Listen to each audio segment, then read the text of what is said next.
إن الحمد لله نحمده ونستعينه ونستغفره ونعوذ بالله من شرور أنفسنا ومن سيئات أعمالنا من يهده الله فلا مضل له ومن يضلل فلا هادي له وأشهد أن لا إله إلا الله وحده لا شريك له وأشهد أن محمدا عبده ورسوله يا أيها الذين آمنوا اتقوا الله حق تقاته ولا تموتن إلا وأنتم مسلمون يا أيها الناس اتقوا ربكم الذي خلقكم من نفس واحدة وخلق منها زوجها وبث منهما رجالا كثيرا ونساء واتقوا الله الذي تساءلون به والأرحام إن الله كان عليكم رقيبا يا أيها الذين آمنوا اتقوا الله وقولوا قولا سديدا يصلح لكم أعمالكم ويغفر لكم ذنوبكم ومن يطع الله ورسوله فقد فاز فوزا عظيما أما بعد فإن أصدق الكلام كلام الله وأحسن الهدي هدي محمد صلى الله تعالى عليه وسلم وشر الأمور محدثاتها وكل محدثة بدعة وكل بدعة ضلالة وكل ضلالة في النار من يطع الله ورسوله فقد رشد واهتدى ومن يعص الله ورسوله فقد ضل وغوى اللهم صل على محمد وعلى آل محمد كما صليت على إبراهيم وعلى آل إبراهيم إنك حميد مجيد اللهم بارك على محمد وعلى آل محمد كما باركت على إبراهيم وعلى آل إبراهيم إنك حميد مجيد سبحانك لا علم لنا إلا ما علمتنا إنك أنت العليم الحكيم رب اشرح لي صدري ويسر لي أمري واحلل عقدة من لساني يفقه قولي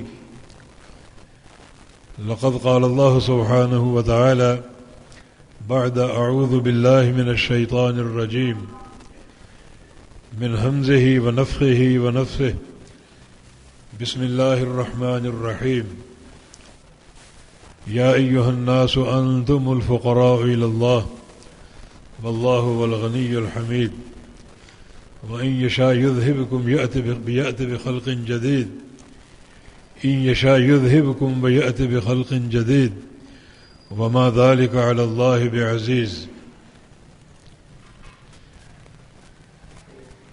اللہ تعالیٰ کی توفیق سے حدیث ابو ذر آپ کے سامنے بیان ہوئی. اس کے آخری مسائل میں کچھ تقدیر کے مباحث تھے. اس بحث کی تکمیل کے لیے آج ایک اور حدیث آپ کو سناؤں گا. یہ عبداللہ بن عباس رضی اللہ عنہما سے مروی ہے. فرماتے ہیں کہ کنت خلف النبی صلی اللہ علیہ وسلم علی دابہ، میں ایک سواری پر نبی علیہ السلام کے پیچھے سوار تھا. تو آپ نے مجھ سے فرمایا کہ یا غلام، اے بچے. عبداللہ بن عباس چھوٹی عمر کے نوجوان تھے. نبی علیہ السلام کے انتقال تک بالغ نہیں ہوئے تھے، مگر ان کو طلب علم کا شوق تھا.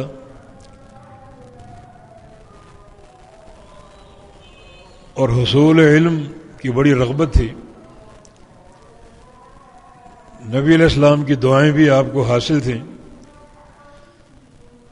تو چونکہ سفر جاری تھا تو رسول اللہ صلی اللہ علیہ وسلم نے بہتر سمجھا کہ اس سفر سے فائدہ اٹھاتے ہوئے عبداللہ بن عباس کو کچھ نفع بخش علم دیا جائے. تو فرمایا کہ یا غلام، اے بچے، الا اعلمک کلمات تنفعک، میں تمہیں کچھ باتیں بتانا چاہتا ہوں جن کا تمہیں بڑا فائدہ ہوگا، بڑا نفع ہوگا. وہ باتیں کیا ہیں؟ احفظ اللہ یحفظک، احفظ اللہ تجدہ تجاہک. تم اللہ تعالیٰ کی حفاظت کرو، اللہ تعالیٰ تمہاری حفاظت کرے گا.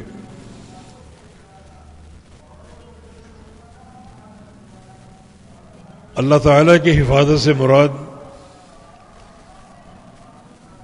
اللہ تعالیٰ کی حدود، اس کے حقوق اور اس کے اوامر و نواہی کی پابندی کی جائے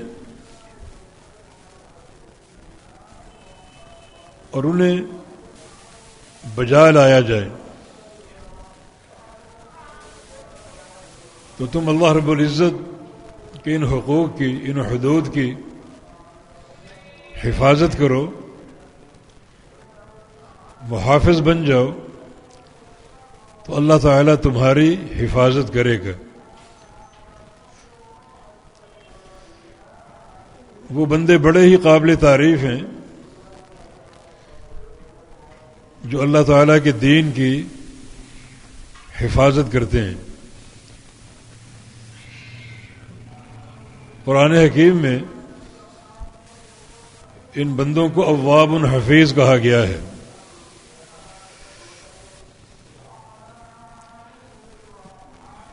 اللہ کی طرف رجوع کرنے والے اور حفیظ، حفاظت کرنے والے.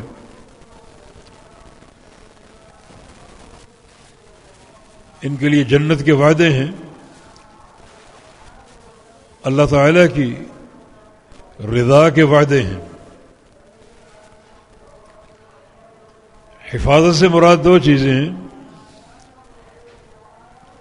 ایک نیکیوں کی حفاظت کرنا اور دوسرا گناہوں کی حفاظت کرنا. نیکی کی حفاظت سے مراد یہ ہے کہ نیکیاں اختیار کی جائیں، چن چن کر انہیں اپنایا جائے اور اس میں روز افزوں اضافہ ہو. اور گناہوں کی حفاظت سے مراد یہ ہے کہ اگر گناہوں کا ارتکاب ہو جائے تو انہیں یاد رکھا جائے تاکہ ان سے توبہ کرتے رہیں اور گاہے بگاہے رجوع الی اللہ اختیار کر کے اور ان گناہوں کے تعلق سے اللہ تعالیٰ کے دربار میں تضرع اختیار کر کے، آہ و بکا کر کے، رو دھو کر معافی مانگی جائے. یعنی گناہ کر کے فراموش نہ کر دیا جائے اور گناہوں کو بھلا نہ دیا جائے.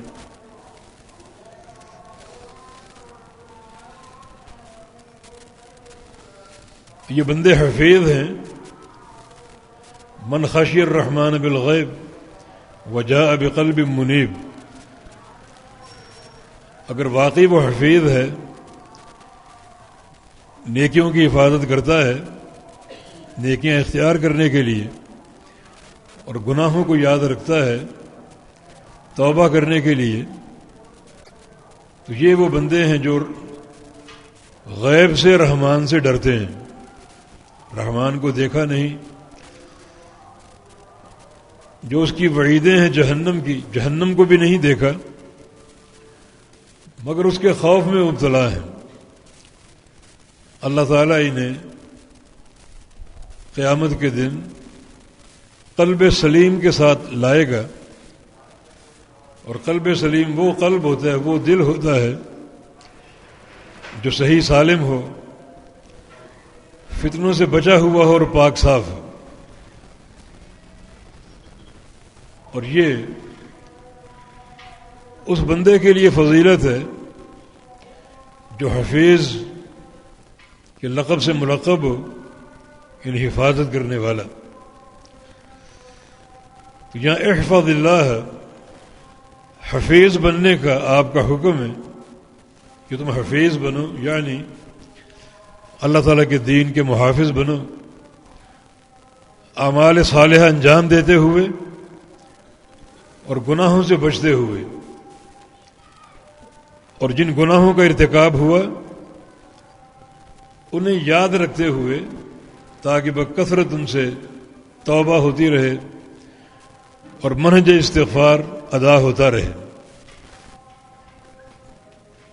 قرآن حکیم نے ایک عمل کی خاص طور پہ حفاظت کا حکم دیا ہے، حافظوا علی الصلوات والصلاۃ الوسطی وقوموا للہ قانتین، کہ نمازوں کی حفاظت کرو اور خاص طور پہ صلاۃ وسطیٰ کی، نمازوں کی پابندی ہو، نمازوں کی حفاظت ہو۔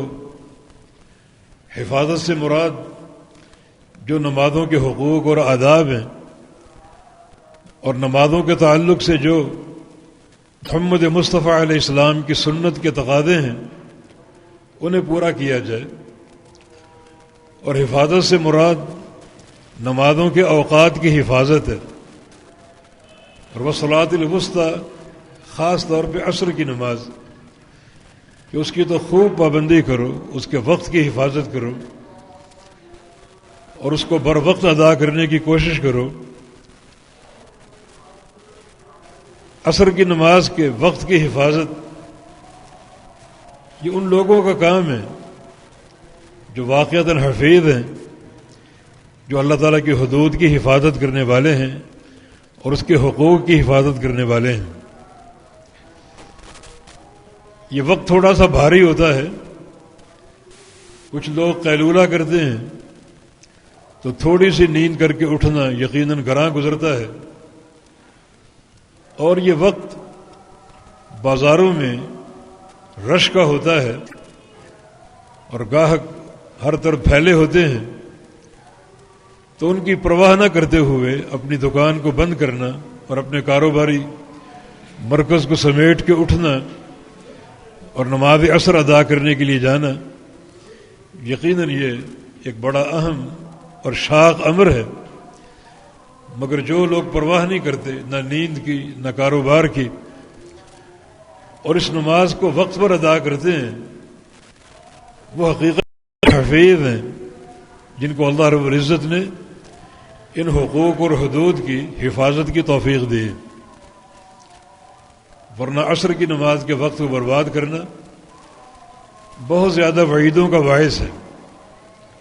من فاتت صلاۃ العصر فکأنما وطر اہلہ ومالہ، جس بندے کی عصر کی نماز لیٹ ہو جائے اسے تو شاید محسوس نہ ہو کہ میں کیا کر بیٹھا اور کتنا وبال میں نے خریدا ہے، لیکن وہ اگر اندازہ کرنا چاہے کہ کتنی بڑی تباہی اس نے مول لی ہے تو فرمایا کہ کأنما وطر اہلہ ومالہ، وہ یہ سمجھے کہ اس کا پورا اہل اور خاندان، اس کے بیوی بچے اور جو بھی اقربا ہیں وہ سب جمع کر لیے جائیں اور اس کا مال بھی جمع کر لیا جائے اور سب کو اس کے سامنے آگ لگا دی جائے، راکھ کا ڈھیر بنا دیا جائے، تو کتنا اس پر گراں گزرے گا اور کتنا وبال محسوس کرے گا۔ فرمایا کہ ایک عصر کی نماز کو لیٹ کرنے کا یہ وبال بلکہ اس سے بھی زیادہ ہو سکتا ہے۔ تو خاص طور پہ جس عمل کی حفاظت کا اللہ نے حکم دیا وہ نمازیں ہیں، اور ہر نماز اپنی جگہ اہمیت کی حامل ہے، لیکن سب سے زیادہ اہمیت عصر کی نماز کو دی گئی کہ اس کے وقت کی پابندی کرنا اور اس کے حقوق کو صحیح معنی میں ادا کرنا یہ سب سے بڑی اہمیت کا حامل۔ باقی ہر نماز اپنی جگہ ایک خصوصیت اور ایک اہمیت کی حامل۔ تو نبی علیہ السلام نے جناب عبداللہ بن عباس کو یہ نصیحت دی کہ احفظ اللہ یحفظک، تم اللہ تعالیٰ کے دین کی، اس کے حقوق اور فرائض کی، اوامر و نواہی کی حفاظت کرو، اللہ تعالیٰ تمہاری حفاظت کرے گا۔ یہ سمجھو کہ ایک ذات آسمان والی ہے اور تم زمین والے ہو، تم آسمان والے کے حقوق کی حفاظت کرو، آسمان والا تمہارے حقوق کی حفاظت کرے گا۔ جو زمین والے ہیں، زمین کی مخلوق ہے، اگر وہ خالق کائنات کے حقوق کو پہچان لے تو اللہ تعالیٰ بڑا قدردان ہے، وہ تمہارے حقوق کو ضائع نہیں کرے گا بلکہ تمہارے حقوق کی حفاظت کرے گا۔ اور فرمایا کہ احفظ اللہ تجدہ تجاہک، تم اللہ کے دین کی حفاظت کرو، ہمیشہ اللہ کو اپنے سامنے پاؤ گے، تمہاری مدد ہوگی، نصرت ہوگی، تمہارے حقوق کی حفاظت ہوگی، اور تم کو ہر قسم کے ضیاع سے اور خسارے سے بچایا جائے گا اگر تم اس کے حقوق کی حفاظت کرو۔ اور آگے فرمایا کہ تعرف الی اللہ فی الرخاء یعرفک فی الشدہ، اللہ تعالیٰ کو اپنے آپ کو پہچنواؤ، اللہ تعالیٰ کے ہاں اپنے آپ کو پہچنواؤ فی الرخاء، جب تم پر آسانیاں ہوں، تونگری ہو، غنا ہو، اچھی صحت ہو، اچھی حالت ہو، مال و دولت کی فراوانی ہو، ہر قسم کی خوشیوں سے مالا مال ہو، تو ان دنوں اللہ کا ذکر کر کے، اس کی یاد کر کے اپنے آپ کو پہچنواتے رہو۔ یعرفک فی الشدہ، جب تم پر سختی آئے گی، خوشیاں زائل ہو جائیں گی اور صحت کی جگہ مرض آ جائے گا اور تکلیفوں کا دورہ ہوگا، اس وقت اللہ تعالیٰ تمہیں پہچان لے گا۔ بلکہ بعض احادیث میں ایک بندہ اگر خوشیوں میں اللہ کو پکارتا ہے اور جب کسی نقصان کا شکار ہو جائے، مصائب میں گھر جائے، تب وہ اللہ کو پکارے تو فرشتے کہتے ہیں صوت معروف، یہ جانی پہچانی آواز ہے، یہ آواز پہلی بار نہیں آ رہی، اس سے قبل بھی آ چکی ہے، جانی پہچانی آواز ہے۔ فرشتے بھی ساتھ شامل ہو جاتے ہیں اس کے لیے دعا کرنے کے لیے، اور اس کے لیے طلب خیر کے لیے فرشتے بھی ساتھ شریک ہو جاتے ہیں۔ اور اگر ایک بندہ اپنی فراوانی کے دور میں اللہ تعالیٰ کو یاد نہیں کرتا، اپنی صحت اور جوانی کے نشے میں مست ہے اور مال و دولت کی فراوانی میں وہ آخرت اور تعلق باللہ سے غافل ہے اور اللہ کو یاد نہیں کرتا، پھر اچانک وہ مصائب کا شکار ہو جائے، مشاکل کا شکار ہو جائے، اب وہ اللہ کو پکارے تو فرشتے کہتے ہیں صوت منکر، یہ بڑی غیر مانوس آواز ہے، پہلی بار سن رہے ہیں، تو فرشتے اس آواز کی پرواہ نہیں کرتے۔ تو ہر حال میں اللہ کو پکارنا چاہیے، اللہ تعالیٰ کے حقوق کی حفاظت کرنی چاہیے۔ اذکروا اللہ ذکرا کثیرا، اللہ کا ذکر کثیر کرو۔ تو ان چند آداب کی نبی علیہ السلام نے تعلیم دی۔ اس کے بعد خاص طور پہ چند اعتقادی امور ہیں۔ فرمایا کہ وَإِذَا سَأَلْتَ فَاسْأَلِ اللَّهَ وَإِذَا اسْتَعَنْتَ فَاسْتَعِنْ بِاللَّهِ، جب بھی سوال کرو اللہ سے سوال کرو، اور جب بھی مدد طلب کرو اللہ سے مدد طلب کرو۔ کسی غیر اللہ سے سوال نہ کرو اور کسی غیر اللہ کی مدد طلب نہ کرو، ہمیشہ اللہ کو پکارو، اسی سے مانگو، اپنی حاجات اسی کے سامنے پیش کرو۔ ابو ذر غفاری کے حدیث آپ سن چکے کہ اس کے کیسے خزانے ہیں اور کیسی اس کی عطا ہے، کتنے وسیع خزانوں کا مالک ہے کہ پوری کائنات کو یک لخت دینے کے بعد بھی اس کے خزانوں میں اس قدر کمی بھی نہیں آتی، جیسے کسی بحر زخار میں سوئی ڈبو کر نکال لیں کتنا پانی کم ہوگا، اس قدر کمی اس کے سامنے نہیں آتی۔ اسی کو پکارو، اسی سے استعانت کرو۔ یقیناً وہ خوش ہوگا. اور یہ پکارنا اور دعا کرنا توحید کے بڑے اہم شعبوں میں سے ہے. جو اللہ کو چھوڑ کر غیر اللہ کو پکارتا ہے وہ صریح کفر کا ارتکاب کرتا ہے. اس پر صریح کفر کا حکم لگے گا جو غیر اللہ کو پکارتا ہے, غیر اللہ سے حاجات طلب کرتا ہے اور غیر اللہ سے مشکل کشائی کا تقاضا اور مطالبہ کرتا ہے. یقیناً یہ عمل کفر ہے. تو اے عبداللہ, جب بھی تم پکارو اللہ کو پکارو, اور جب بھی استعانت کرو اللہ تعالیٰ سے کرو, وہی تمہاری پکار کا جواب دے گا. ادعونی استجب لکم. بڑی صریح باتیں ہیں یہ, دو ٹوک باتیں. مجھے پکارو, میں تمہاری دعائیں قبول کروں گا اور تمہاری پکار کا جواب دوں گا. یقیناً ہر دعا قابل قبول ہے, جس کی احادیث میں 3 صورتیں بیان ہوئی. ایک یہ کہ جو آپ نے مانگا اللہ نے عطا کر دیا اور دعا قبول ہو گئی. دوسرا یہ کہ جو آپ نے مانگا اللہ نے عطا نہیں کیا, مگر اللہ کے علم میں ہے کہ آگے چل کر آپ کسی مشکل کا شکار ہونے والے تھے, تو اللہ نے آج کی دعا کے نتیجے میں وہ مشکل آپ سے ٹال دی, حل کر دی اور آسانی عطا فرما دی.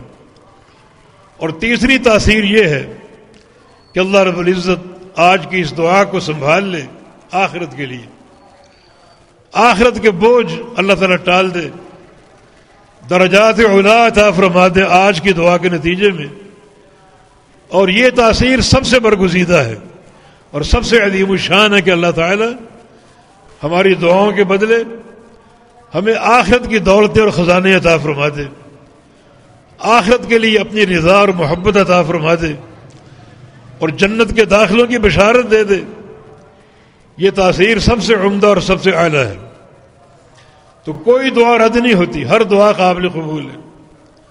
ہاں, قبولیت کی صورتیں ہیں, اس لیے بندے کو جلدی نہیں کرنا چاہیے. دعائیں مانگتا رہے, جس قدر زیادہ دعائیں مانگے گا اسی قدر اللہ کا قرب حاصل ہوگا اور ہر دعا قبولیت کے لائق. تو آپ نے اس اعتقادی مسئلے کے تعلق سے عبداللہ بن عباس کی تربیت فرمائی کہ جب بھی سوال کرو اللہ سے کرو, اور جب بھی مدد طلب کرو اللہ تعالیٰ سے کرو. وہی تمہاری پکار سننے والا اور تمہاری پکار کا جواب دینے والا اور وہی مدد کرنے والا ہے. آگے فرمایا کہ وَاعْلَمْ أَنَّ مَا أَصَابَكَ لَمْ يَكُنْ لِيُخْطِئَكَ وَمَا أَخْطَأَكَ لَمْ يَكُنْ لِيُصِيبَكَ. عبداللہ یہ بات جان لو کہ جو چیز تمہیں مل گئی, حاصل ہو گئی, اس کا نہ ملنا ممکن نہیں تھا. وہ تمہیں مل چکی, مانا یہ اللہ کا امر مقدر ہے, یہ تقدیر کا فیصلہ ہے. وہ تمہیں مل کر رہے گی اور مل کر رہی, اس کا نہ ملنا ممکن نہیں ہے. اگر تقدیر میں ملنا لکھا ہوا ہے اور وہ نہ ملے تو یہ جھوٹ اللہ تعالیٰ کی تقدیر کی طرف منسوب ہوگا, اور اللہ اس سے بری ہے, اس کا علم اس سے بری ہے. وہ ہر چیز جانتا ہے, سارے حوادث کو جانتا ہے, ان حوادث کے وقوع سے قبل. اور فرمایا کہ وما اخطاک لم یکن لیصیبک, اور جو چیز آپ کو نہیں مل سکی اس کا ملنا ممکن نہیں ہے. اللہ کی تقدیر میں اگر نہ ملنا لکھا ہوا ہے تو پوری دنیا زور لگا لے, وہ آپ کو مل نہیں سکتی, حاصل نہیں ہو سکتی. یہ دو جملے تقدیر پر ایمان کے تعلق سے ایک جوہر کی حیثیت رکھتے ہیں. ہر امر مقدر ہے اور تقدیر میں لکھا جا چکا ہے. تقدیر میں جس کام کو ہونا لکھا ہوا ہے اس کا نہ ہونا ممکن نہیں, اور جس کام کا نہ ہونا لکھا ہوا ہے اس کا ہونا ممکن نہیں. جس چیز کا ملنا لکھا ہوا ہے اس چیز سے محرومی ممکن نہیں ہے, اور جس چیز سے محرومی لکھی ہوئی ہے اس کا عطا ہونا ممکن نہیں ہے.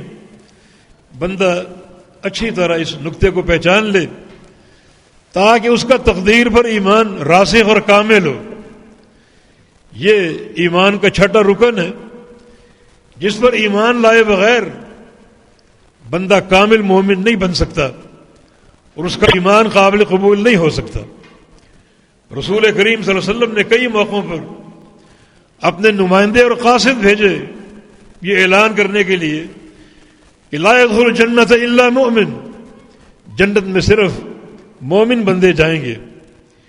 یہ اعلان آپ نے حجۃ الوداع کے موقع پر ایام تشریق میں کئی صحابہ سے کروائے، اور یہ اعلان آپ نے فتح خیبر کے موقع پر بھی کئی صحابہ سے منادی کی صورت میں کروائے کہ دنیا والوں کو بتا دو۔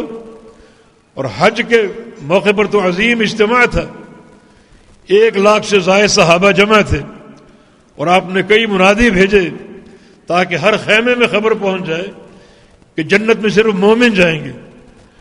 اور مومن کامل وہی ہے جو 6 ارکان کو مان لے صحیح منہج کے ساتھ اور صحیح طریق کے ساتھ۔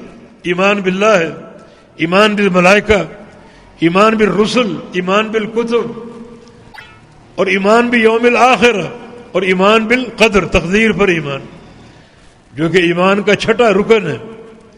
تو اس کو مانے بغیر ایمان مکمل نہیں ہو سکتا۔ تقدیر پر ایمان لانے کے 4 مرحلے ہیں، ان 4 مرحلوں پر ہمارا ایمان ہونا چاہیے۔ پہلا مرحلہ اللہ تعالیٰ کا علم، اس کا علم ہر شے کو محیط ہے، اور وہ ساری باتوں کو جانتا ہے، سارے حوادث کو جانتا ہے ان کے وقوع سے قبل۔ ایک واقعہ اگر آج سے 70 سال بعد ہوگا، 100 سال بعد ہوگا، وہ اللہ کے علم میں ہے۔ ایک واقعہ اگر آج سے 100 صدیوں کے بعد ہوگا، اللہ کے علم میں ہے۔ حتیٰ کہ قیامت کا قائم ہونا، اور قیامت کے دن کون کامیاب اور کون ناکام، کون جنتی اور کون جہنمی، اللہ ان سارے امور کو جانتا ہے۔ کون نیکیاں لائے گا اور کون گناہ لائے گا، سب اللہ کے علم میں ہے اور سب لکھا ہوا ہے۔ یہ مرحلہ علم ہے، اس کا علم سابق۔ علم سابق سے مراد یہ ہے کہ ہر شے کو جانتا ہے اس کے وقوع سے قبل، ہر حادثے کو جانتا ہے اس کے قائم ہونے سے قبل۔ ایک واقعہ اگر 1000 سال بعد ہوگا، وہ اللہ کے علم میں ہے۔ تو اللہ کے علم پر ایمان۔ جو فرقہ تقدیر کا منکر ہے وہ اللہ کے علم سابق کا انکار کرتا ہے۔ جب علم سابق کا انکار کر دیا تو سارے مراحل کا انکار ہو جاتا ہے۔ تقدیر پر ایمان لانے کا پہلا مرحلہ اس کے علم سابق پر ایمان لاؤ۔ اس کا علم ہر شے کو محیط ہے، جو گزر چکا اس کو بھی جانتا ہے اور جو آگے ہونے والا اس کو بھی جانتا ہے۔ ہر ما کان اور ما یکون کا اللہ تعالیٰ کو علم حاصل ہے، اور ایک ذرہ بھی اس کے علم سے اوجھل نہیں ہے۔ تقدیر پر ایمان لانے کے لیے اس کے علم پر، کامل علم پر، ہر ما کان اور ما یکون کے علم پر، جو گزر چکا اس کا بھی علم اور جو ہونے والا اور آنے والا اس کا بھی علم، اس علم پر کامل یقین ہو اور کامل ایمان ہو۔ دوسرا مرحلہ جو ہے وہ اس علم کی روشنی میں بندوں کی تقدیر لکھ دی، کتابت، مرحلہ کتابت القدر، بندوں کی تقدیر لکھ دی، اس کے قلم پر ایمان، لوح محفوظ پر ایمان۔ یہ قلم اللہ کا ہے اور لوح محفوظ بھی اللہ کا ہے، اس کے سوا کسی کا نہیں، اور فیصلے کرنے والا وہی ہے، وہی لکھنے والا ہے۔ نبی علیہ السلام کی حدیث ہے کہ ان اللہ کتب مقادیر الخلائق قبل ان يخلق السماوات والارض ب50,000 سنہ۔ اللہ تعالیٰ نے ساری مخلوقات کی تقدیریں لکھ دی، آسمانوں اور زمینوں کی پیدائش سے بھی 50,000 سال پہلے۔ آسمان نہیں بنے تھے، زمینیں نہیں بنی تھی، اور ان کی تخلیق سے 50,000 سال قبل اللہ تعالیٰ نے ساری مخلوقات کی تقدیریں لکھ دی۔ کتنے انسان پیدا ہوں گے، کون کہاں پیدا ہوگا، کب پیدا ہوگا، کتنا جیے گا، کب مرے گا، کہاں مرے گا، اناج کے کتنے دانے کھائے گا، پانی کے کتنے گھونٹ پیے گا، سب اللہ کے علم میں ہے۔ ایک ایک ذرے کا علم ہے۔ گندم پہ کھانا پستا ہے اور اس کے 1000 ذرے بن جاتے ہیں. ایک ایک ذرہ کہاں کہاں جائے گا اور کس کس کے پیٹ میں اترے گا، وہ ایسا باریک بھی ہے کہ ان سارے امور کو جانتا ہے اور سب اس نے لکھا ہوا ہے. مرحلہ کتابت کہ اللہ تعالیٰ نے آسمانوں اور زمینوں کی تخلیق سے 50,000 سال قبل ساری مخلوقات کی تقدیر لکھ دی. ہمارا اس پر ایمان ہونا چاہیے. اللہ تعالیٰ کا علم سابق اور تقدیر کی کتابت.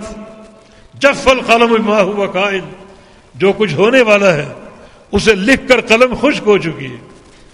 اسے لکھ کر قلم خشک ہو، یہ قلم اللہ کا ہے، اس قلم کا مالک اللہ ہے. اول ما خلق اللہ القلم، اللہ نے سب سے پہلے قلم پیدا کی اور کہا کہ اکتب، لکھو. قلم نے پوچھا ما اکتب، کیا لکھوں؟ فرمایا کہ اکتب مقادیر الخلائق، ساری مخلوقات کی تقدیریں لکھو. تو اس قلم کا خالق اور مالک اللہ رب العزت ہے. اسی کے امر سے قلم چلی اور اس نے مقادیر خلائق لکھی.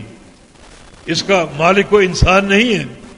علامہ اقبال بہت بڑے شاعر ہیں، مگر ان کے 2 شعر جھوٹے ہیں بالکل، کہ کی محمد سے وفا تو نے تو ہم تیرے ہیں، کہ جہاں چیز ہے کیا لوح و قلم تیرے ہیں. جھوٹ ہے یہ. لوح و قلم اللہ رب العزت کا ہے، کوئی اس میں تدخل نہیں کر سکتا، کوئی اللہ کے فیصلوں کو ٹال نہیں سکتا. دوسرا شعر، نگاہ مرد مومن سے بدل جاتی ہیں تقدیریں. کیا معنی اس کا کہ ایک مرد مومن کی نگاہ اللہ کے فیصلے تبدیل کر دیتی ہے، ایک مرد مومن کی نظر اللہ کے فیصلے تبدیل کر دیتی ہے. یہ شعر بھی عقیدے کے خلاف ہے، ایمان بالقدر کے خلاف ہے، اور ہم ہرگز اس شعر کو قبول نہیں کر سکتے. اسے رد کریں گے، اس کی تردید کریں گے، اس کو کتاب و سنت کے مقاصد اور عقیدے کے خلاف قرار دیں گے کہ مرد مومن کی نگاہ جو ہے وہ اللہ کے فیصلے تبدیل کر دے. ناممکن ہے. اس کے فیصلوں کو کوئی تبدیل نہیں کر سکتا. لا رد لقضائہ، جو فیصلہ وہ فرما دے کسی میں رد کرنے کی طاقت نہیں ہے، اسے غلط قرار دینے کی طاقت نہیں ہے، اس کو تبدیل کرنے کی طاقت نہیں ہے. تو اللہ رب العزت کا علم سابق، اس پر ایمان لانا ضروری ہے. اور اس علم کی کتابت، یعنی جو تقدیر ہے لوح محفوظ میں، اس پر ایمان لانا ضروری ہے. اور تیسرا، اس پر ایمان لاؤ کہ اب دنیا میں جو کچھ ہو رہا ہے اسی لکھے ہوئے کے مطابق ہو رہا ہے. ایک ذرے کے برابر بھی اس کتابت یا مکتوب کے خلاف نہیں ہو رہا. جو اللہ نے لکھا وہی ہو رہا ہے. ایک ذرے کا فرق نہیں، ایک لمحے کی تقدیم اور تاخیر نہیں، ایک لمحہ آگے یا پیچھے نہیں، ایک ذرہ کم یا زیادہ نہیں. اللہ تعالیٰ نے جو واقعہ جیسے لکھا ویسے ہو رہا ہے، جہاں لکھا وہیں ہو رہا ہے، جب لکھا اسی وقت ہو رہا ہے. کوئی فرق نہیں اور کوئی تبدیلی نہیں، بالکل نوشتہ تقدیر کے مطابق ہو رہا ہے. اس پر ایمان لانا ضروری ہے. ہمیں نوشتہ تقدیر کی اطلاع نہیں ہے کہ کیا ہونے والا ہے، لیکن جب ہو چکا ہو کوئی واقعہ تو پر ایمان لانا ضروری ہے کہ تقدیر میں ایسا ہی لکھا ہوا تھا. اس سے قبل ہمیں علم نہیں تھا. کوئی واقعہ رونما ہوا تو اس سے قبل ہم نہیں جانتے تھے کہ یہ ہونے والا ہے، لیکن جب ہو گیا اب تقدیر پر ایمان لانے کا اظہار کرو. یہ اللہ تعالیٰ کا امر مقدر ہے اور تقدیر میں ایسے ہی لکھا ہوا ہے. تو تقدیر کے فیصلوں کی اطلاع ہمیں کب ملتی ہے؟ جب کوئی کام ہو چکا ہو اور جب کوئی امر نافذ ہو چکا ہو. کون کب مرے گا ہمیں علم نہیں ہے، لیکن جب وہ مر گیا، اس کا انتقال ہو گیا، اب یہ اللہ کی رضا، اس کی تقدیر کا فیصلہ اور اس کی تقدیر نافذ ہو گئی. کس کو کیا ملے گا ہم نہیں جانتے، لیکن جب مل چکا تو ایمان لانا ضروری ہے کہ یہ ملنا اللہ کی تقدیر میں لکھا ہوا تھا، اس کی تقدیر کے خلاف نہیں اور اس کے نوشتہ تقدیر کے خلاف نہیں ہے. تو یہ ایمان لانا ضروری ہے کہ اس کائنات کے کسی گوشے میں رات ہو یا دن ہو، روشنی ہو یا اندھیرا ہو، جو کچھ ہو رہا ہے یا جو کچھ ہوگا، جو واقع رونما ہو، جو تغیر رونما ہو، ہم اس کو دیکھ کر کہیں گے یہ اللہ کی تقدیر کا فیصلہ ہے، یہ نوشتہ تقدیر ہے، اس کے خلاف کچھ نہیں ہو سکتا. اور چوتھی بات یہ ہے کہ یہ نہ سمجھو کہ اللہ تعالیٰ اس کتابت کے آگے مجبور ہے کہ وہی کچھ ہو رہا ہے جو اس نے لکھ دیا، نہیں، بلکہ جو کچھ ہو رہا ہے وہ اس کی مشیت کے تحت ہے، اس کی چاہت اور مشیت بھی یہی ہے۔ کوئی واقعہ، کوئی قصہ اور کوئی امر اس کی مشیت کے خلاف نہیں ہے۔ جو کچھ ہو رہا ہے وہ اس کا علم سابق تھا، جو کچھ ہو رہا ہے وہ اس کی تقدیر میں لکھا ہوا تھا، جو کچھ ہو رہا ہے اسی مکتوب اور نوشتہ کے مطابق ہو رہا ہے، اور جو کچھ ہو رہا ہے اس کی مشیت کے تحت ہو رہا ہے۔ یہ دنیا اللہ کا وہ کارخانہ ہے جس میں اس کی مشیت کے بغیر کچھ نہیں ہو سکتا، اس کے ارادے کے بغیر کچھ نہیں ہو سکتا۔ اس دنیا کا خالق اللہ ہے، اس نے پیدا کر کے چھوڑ نہیں دیا، بلکہ پورا ملک، پورا اختیار اپنے ہاتھ میں رکھا۔ جو تغیر ہوگا اللہ کے امر سے ہوگا، جو تبدیلی رونما ہوگی اللہ کے امر سے ہوگی۔ اللہ نے دنیا کو پیدا کر کے چھوڑ نہیں دیا، بلکہ ایک ایک ذرے کا اختیار، حاکمیت اور ملکیت اپنے ہاتھ میں رکھی۔ یہ پوری دنیا اللہ کے قبضے میں ہے، اللہ کی ملک میں ہے اور اس کے اختیار میں ہے۔ تو جو کچھ ہو رہا ہے اس کی مشیت سے ہو رہا ہے۔ اگر یہ 4 مراحل ہم سمجھ لیں اور ان پر ایمان لے آئیں تو ان 4 مراحل سے تقدیر پر ایمان کی تکمیل ہو جائے گی۔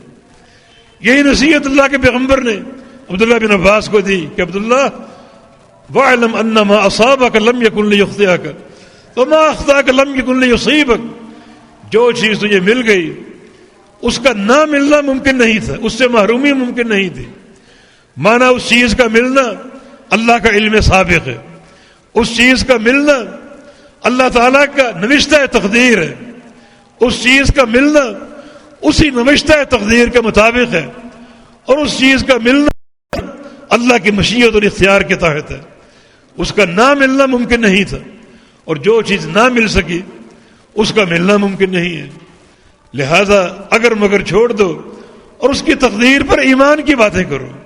گھر سے نکلے، فلائٹ مس ہو گئی، اگر میں آدھا گھنٹہ پہلے نکلتا فلائٹ مل جاتی، یہ فلائٹ تیرے باپ کو بھی نہ ملتی، کیونکہ نوشتہ تقدیر ہے، یہ اللہ کی تقدیر کا فیصلہ ہے۔ یہ تمہارا آدھا گھنٹہ پہلے نکلنا، گھنٹہ پہلے نکلنا کوئی فائدہ نہیں۔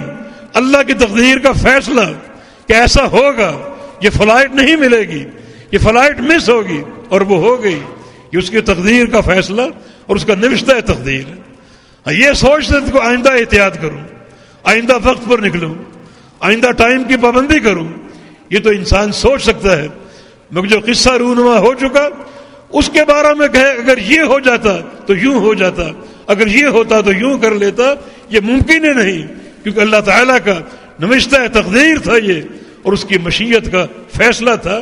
اس کا نہ ہونا یا اس سے محرومی ہو گئی، اس کا ملنا ممکن نہیں تھا۔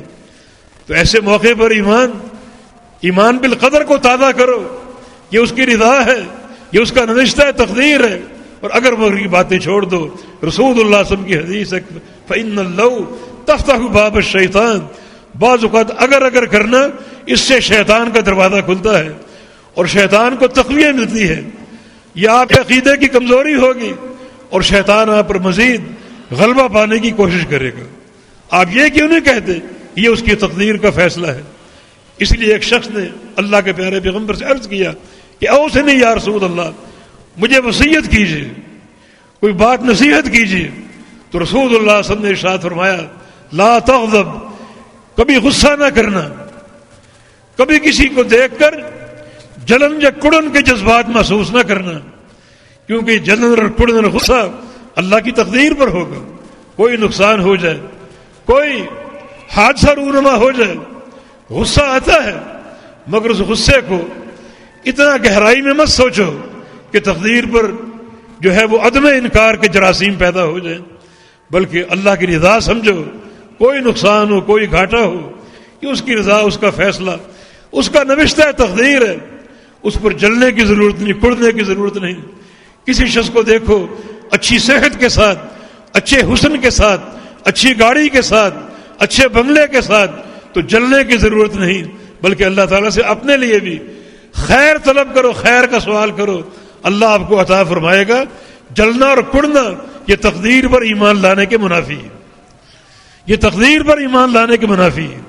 ہر فیصلہ اللہ کا، اللہ تعالیٰ عطا کرنے والا، اللہ تعالیٰ محروم کرنے والا، اگر آپ محروم ہیں تو اللہ کے امر سے محروم ہیں، اور فلاں شخص کچھ ملا تو اللہ کے امر سے ملا، اس کے ملنے پر آپ کو دکھ ہے، آپ کو جلن ہے، تو یہ فیصلہ کہ اللہ کے فیصلے کا آپ کو دکھ ہے، اللہ کے فیصلے کی آپ کو جلن ہے، جو کہ تقدیر پر ایمان لانے کے منافی ہے۔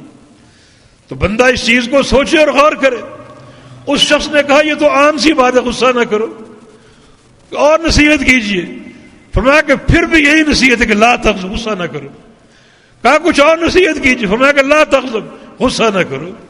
تو یہ غصہ اور یہ غضب کی کیفیت اس کے تانے بانے تقدیر پر ایمان لانے سے ملتے ہیں۔ یہ مسئلہ اعتقادی بھی ہو سکتا ہے، تو کسی قسم کے غیظ و غضب کے اظہار کی بجائے اللہ کے فیصلے کو قبول کر لینا، اس پر راضی ہو جانا، یہ تقدیر پر ایمان لانے کا جوہر ہے۔ یہ اللہ کی رضا حاصل کرنے کا پروگرام ہے، اور اللہ آپ کو بھی مالا مال کر سکتا ہے، آپ کو بھی عطا کر سکتا ہے۔ اور اگر دل میں حسد کے جذبات ہوں، جلنے اور کڑنے کے جذبات ہوں، تو پھر یہ سراسر محرومی ہے اور تقدیر پر ایمان لانے کے منافی ہے۔ اور آخری جملہ رسول اللہ صلی اللہ علیہ وسلم نے فرمایا کہ وَاعْلَمْ لَوْ أَنَّ الْأُمَّةَ اجْتَمَعَتْ عَلَىٰ يَنْفَعُوكَ بِشَيْءٍ لَا يَنْفَعُونَكَ إِلَّا مَا كَتَبَهُ اللَّهُ لَكَ۔ اگر یہ ساری امت جمع ہو جائے، ساری دنیا جمع ہو جائے تجھے کوئی فائدہ پہنچانے کے لیے، اور وہ فائدہ اللہ کی تقدیر میں نہیں لکھا ہوا، تو پوری دنیا جمع ہو کر بھی وہ فائدہ آپ کو نہیں پہنچا سکتی، پوری دنیا اکٹھی ہو کر بھی وہ فائدہ آپ کو نہیں پہنچا سکتی۔ اگر کچھ پہنچا سکتی ہے تو وہ کیا ہے؟ ما کتبہ اللہ لک، جو اللہ نے لکھا ہے، جو اس کی تقدیر کا نوشتہ ہے۔ اگر کوئی ایک ذرہ دو ذرے آپ کو دے سکتی ہے تو یہ وہی جو اس کی تقدیر میں لکھا ہوا ہے، باقی پوری دنیا جمع ہو کر آپ کو کوئی فائدہ نہیں پہنچا سکتی۔ اور پوری دنیا جمع ہو جائے آپ کا نقصان کرنے کے لیے تو آپ کو نقصان بھی نہیں پہنچا سکتی، مگر جو اللہ نے لکھا، جو اس نے لکھا وہ نقصان ہو سکتا ہے، اس کے علاوہ کچھ نہیں۔ تو اللہ کے فیصلے ہو چکے۔ جف القلم بما هو کائن، رفعت الاقلام وجفت الصحف، قلمیں اٹھا لی گئیں، جو اللہ کی قلم ہے جس سے اللہ نے لکھا اس کو اٹھا لیا گیا۔ اب یہ قلم دوبارہ استعمال نہیں ہوگی، استعمال ہو چکی۔ اللہ کی ساری خبریں سچی ہیں، اس کا سارا مکتوب سچا ہے، قلم ہمیشہ کے لیے اٹھا لی گئی ہے، اب کوئی چیز تبدیل نہیں ہوگی۔ ہاں ایک حدیث آپ کے ذہن میں یقیناً آئے گی کہ لا يرد القدر الا الدعاء، کہ تقدیر کو دعا ٹال دیتی ہے، دعا تقدیر کو رد کر دیتی ہے۔ کہ قلم تو اٹھا لیے گئے، اب یہ قلم دوبارہ نہیں چلے گی، تو پھر کیا معنی اس کا؟ دعا تقدیر کو ٹال دیتی ہے، کیا معنی اس کا؟ اس کا معنی یہ کہ دعا کا تقدیر کو ٹال دینا سب لکھا ہوا ہے، یہ لکھے ہوئے کے خلاف نہیں ہے۔ بس تقدیر میں لکھا ہوا آپ کے نقصان اور نقصان اور نقصان، کاروبار میں گھاٹا اور گھاٹا اور گھاٹا، یعنی تقدیر ایک سمت کی طرف جا رہی ہے، اور وہ آپ کا نقصان، آپ کا گھاٹا، اور آپ دعا کرتے ہیں کہ یا اللہ اس نقصان کو دور کر دے، اس نقصان کو یا اللہ پورا اس کی تلافی فرما دے۔ آپ نے دعا کر ڈالی، اب تقدیر تبدیل ہو سکتی ہے اللہ کے امر سے، اس طرح کہ اس کی سمت تبدیل ہو جائے گی۔ جو سفر آپ کے نقصان کا تھا وہ سفر آپ کے فائدے کی طرف رواں دواں ہو جائے گا۔ آپ کا مسلسل نقصان ہو رہا ہے جو کہ تقدیر میں لکھا ہوا ہے، ایک موڑ پر آپ نے دعا کی، وہ دعا کرنا بھی لکھا ہوا ہے، اللہ نے دعا قبول کر لی، وہ قبول کرنا بھی لکھا ہوا ہے، اور آپ کی سمت تبدیل ہو گئی، اور بجائے نقصان کے نفع کی طرف چل پڑی، اب فائدہ ہونا شروع ہو گیا۔ یہ تقدیر کی تبدیلی ہے۔ ایک بندہ مریض ہے، دائمی مریض، مرض پہ مرض اس پر حملہ آور ہو رہے ہیں، اور یہ تقدیر میں لکھا ہوا ہے۔ پھر وہ دعا کرتا ہے کہ یا اللہ شفا دے دے، صحت دے دے، اللہ اس دعا کو قبول کر لیتا ہے اور اس کی سمت شفا کی طرف موڑ دیتا ہے۔ یہ تقدیر کی تبدیلی ہے کہ بیماری سے شفا کی طرف آنا بندے کی دعا سے، خسارے سے فائدے کی طرف آنا بندے کی دعا سے، فسق و فجور کی زندگی سے عمل صالح اور تقوی کی طرف آ جانا بندے کی دعا سے۔ یہ تقدیر کی تبدیلی ہے، اور سب لکھا ہوا ہے۔ جو تقدیر دعا سے قبل تھی وہ بھی لکھی ہوئی ہے، دعا کرنا بھی لکھا ہوا ہے، اور دعا کے بعد قبولیت بھی لکھی ہوئی ہے، اور اس کے بعد جو دعا کی تاثیر ہے وہ بھی لکھا ہوا ہے۔ تو کوئی چیز اس دنیا میں نوشتہ تقدیر کے خلاف نہیں ہو رہی. ان تمام گہرائیوں کے ساتھ تقدیر پر ایمان لانا ضروری ہے. اللہ تعالیٰ کا وہ راز ہے جس سے کوئی آگاہ نہیں ہے، حتیٰ کہ کوئی فرشتہ بھی نہیں، کوئی نبی بھی نہیں، عام انسان تو دور کی بات ہے. بس یہ سارے فیصلے اللہ رب العزت کے ہیں کہ پوری دنیا خالق کائنات کی ہے. وہی اس دنیا کا خالق ہے اور وہی اس کا مالک ہے. جب مالک ہے تو اس کائنات میں جو کچھ ہو رہا ہے اس کے امر سے ہو رہا ہے. اس کی مشیت نافذ ہے، اس کا ارادہ اور رضا نافذ ہے، اس کی مرضی نافذ ہے. اس کی مرضی کے بغیر ایک پتہ نہیں ہل سکتا، ایک قطرہ نہیں برس سکتا. ہر شے اس کی مرضی کے تحت ہے اور اس کی مشیت کے تحت ہے. ان گہرائیوں کے ساتھ تقدیر پر ایمان لانا یہ ایمان کی تکمیل کا ذریعہ ہے. اور تقدیر کے بارے میں شک و شبہ کا اظہار کرنا، یہ تقدیر کے تعلق سے ایسی باتیں کرنا جو تقدیر کے انکار پر منتج ہوں، یہ ایمان کی جو ہے وہ کمی اور ایمان کی حلاوت سے دوری اور ایمان کی تکمیل کے منافی معاملہ ہوگا. تو ان 6 ارکان کو ماننا حقیقی ایمان ہے. اور اللہ کا فرمان من یکفر بالایمان فقد حبط عملہ، جو بندہ امور ایمان میں سے کسی ایک امر کا کفر کر بیٹھے، کسی ایک امر کا انکار کر بیٹھے، شک و شبہ میں مبتلا ہو جائے، اس کے سارے عمل اور ساری نیکیاں برباد ہو جاتی ہیں. تو اللہ تعالی ہمیں ایمان کا صحیح جوہر عطا فرما دے.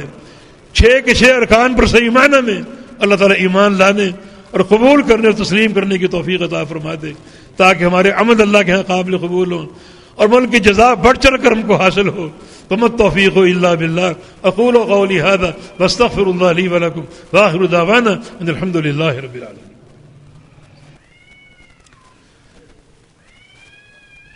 الحمد للہ والصلاۃ والسلام علی رسول اللہ وبعد. تمام بیماروں کے لیے دعائے صحت کر دیجیے. اللہ تعالی تمام مریضوں کو، تمام بیمار بھائیوں اور بہنوں کو صحت کاملہ عاجلہ اور دائمہ عطا فرما دے. بالخصوص جن دوستوں نے اپیل بھیجی ہے، اللہ ان کی بیماروں کو شفائے کامل عطا فرما دے. یہ آج کا اعلان کراچی کے ایک مسجد کے لیے ہے. یہ مسجد ابو ہریرہ نیا آباد لیاری کے علاقے میں ہے. یہاں علاقے کی پسماندگی آپ جانتے ہیں، غربت کا دورہ ہے. مسجد بحمد اللہ تکمیل کے آخری مراحل میں ہے. ایک چھوٹی بنی ہوئی تھی، اب 7 کا پلاٹ خرید کر اس کی توسیع کا پروگرام جو ہے وہ بن چکا ہے اور کافی کام ہو چکا ہے. بتاتے ہیں کہ بقیہ کام کی تکمیل کے لیے یہ 5 سے 6 لاکھ کی ضرورت ہے، اور چونکہ یہ فنڈ وہاں کی جماعت کے پاس نہیں ہے، کام رکا ہوا ہے. تو اللہ کے گھر کی تکمیل میں اب آگے بڑھے. ہمارے گھروں میں کوئی کمی ہو تو ہمیں چین نہیں آتا اور اس کو پورا کرنے کی کوشش کرتے ہیں. اللہ کا گھر اگر ادھورا ہو تو کیسے ہم چین سے بیٹھ جائیں؟ ہم سب کو آگے بڑھنا چاہیے تاکہ اللہ کا گھر تک جو ہے وہ مکمل ہو جائے. من بنا للہ مسجد بن اللہ له بیتا فی الجنہ، جو اللہ کی مسجد بنائے گا، اور ایک حدیث میں وہ پرندے کے گھونسلے کے برابر کیوں نہ ہو، تو اس پرندے کے گھونسلے کے برابر آپ تعاون کر دیجئے تاکہ ایک جنت میں گھر بن جائے. اللہ پاک توفیق عطا فرما دے. یہ مسجد کی تعمیری اخراجات کے علاوہ جو دیگر اخراجات ہیں، تنخواہیں ہیں، بل وغیرہ، وہ جماعت برداشت کر رہی ہے، مگر جماعت کی برداشت سے یہ بڑھ کر ہے. غربت ہے، وہاں پسماندہ علاقہ ہے، تو اس میں آپ کو آگے بڑھنا چاہیے اور جماعت کی حوصلہ افزائی کرنی چاہیے. اللہ پاک توفیق عطا فرمائے. ان الحمد للہ نحمده ونستعینه ونستغفره ونعوذ باللہ من شرور انفسنا وسیئات اعمالنا من يهده الله فلا مضل له ومن يضلل فلا هادي له واشهد ان لا اله الا الله وحده لا شريك له واشهد ان محمدا عبده ورسوله. يا ايها الذين امنوا اتقوا الله حق تقاته ولا تموتن الا وانتم مسلمون. يا ايها الناس اتقوا ربكم الذي خلقكم من نفس واحده وخلق منها زوجها وبث منهما رجالا كثيرا ونساء واتقوا الله الذي تساءلون به والأرحام إن الله كان عليكم رقيبا. يا أيها الذين آمنوا اتقوا الله وقولوا قولا سديدا يصلح لكم أعمالكم ويغفر لكم ذنوبكم ومن يطع الله ورسوله فقد فاز فوزا عظيما. اللهم صل على محمد وعلى آل محمد كما صليت على إبراهيم وعلى آل إبراهيم إنك حميد مجيد. اللهم بارك على محمد وعلى آل محمد كما باركت على إبراهيم وعلى آل إبراهيم إنك حميد مجيد. ربنا لا تؤاخذنا إن نسينا أو أخطأنا ربنا ولا تحمل علينا إصرا كما حملته على الذين من قبلنا ربنا ولا تحملنا ما لا طاقة لنا به واعف عنا واغفر لنا وارحمنا أنت مولانا فانصرنا على القوم الكافرين رب اغفر وارحم وأنت خير الراحمين رب اغفر وارحم وأنت خير الراحمين اللهم انصر الإسلام والمسلمين اللهم انصر من نصر دين محمد صلى الله تعالى عليه وسلم واجعلنا منهم واخذل من خذل دين محمد صلى الله تعالى عليه وسلم ولا تجعلنا منهم اللهم اغفر للمسلمين والمسلمات والمؤمنين والمؤمنات الأحياء منهم والأموات إنك سميع قريب مجيب الدعوات ربنا تقبل منا إنك أنت السميع العليم وتب علينا إنك أنت التواب الرحيم برحمتك يا أرحم الراحمين وصلى الله عليه وسلم.